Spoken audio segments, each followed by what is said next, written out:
ពេលវេលាសែនខ្លីតែមានន័យក្នុងជីវិត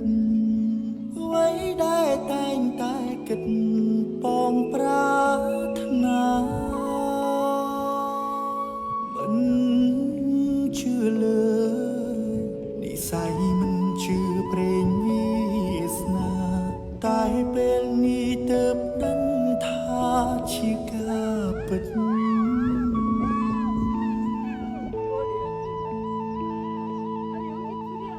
ឆាងជីវិតមានន័យព្រោះតែស្រីម្នាក់បងត្រូវជុំជុំពេញក្តីស្នេហាដកចិត្តមិនរួចព្រោះតែដួងកែវនេត្រាអូនជាទេពធីតាក្នុងសូបិន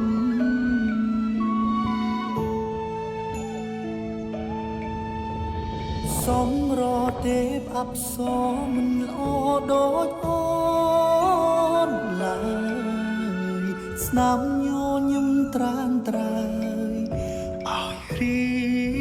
មលំសារភាពថាសុំចាញ់ស្នេហ៍តូចតន់រៀមបន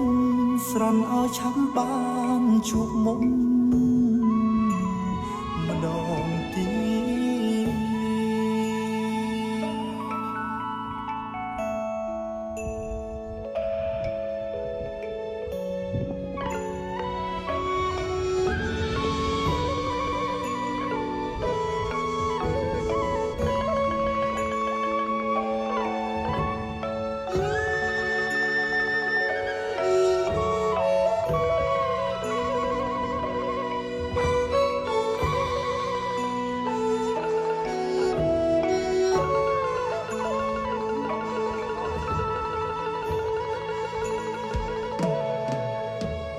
ឆាងជីវិតមានន័យព្រមតែស្រី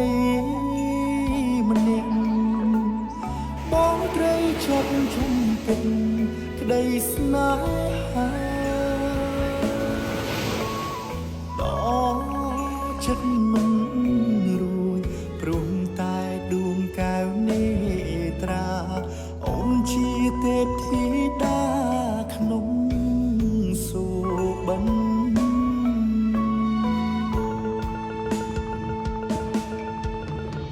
សំរទេពអប្សរមិនល្អដូចអូនឡើយស្នាមញញឹមត្រានត្រើយឲ្យរៀមលំសារភាពថាសុំចាញ់ស្នេហ៍តូចតន់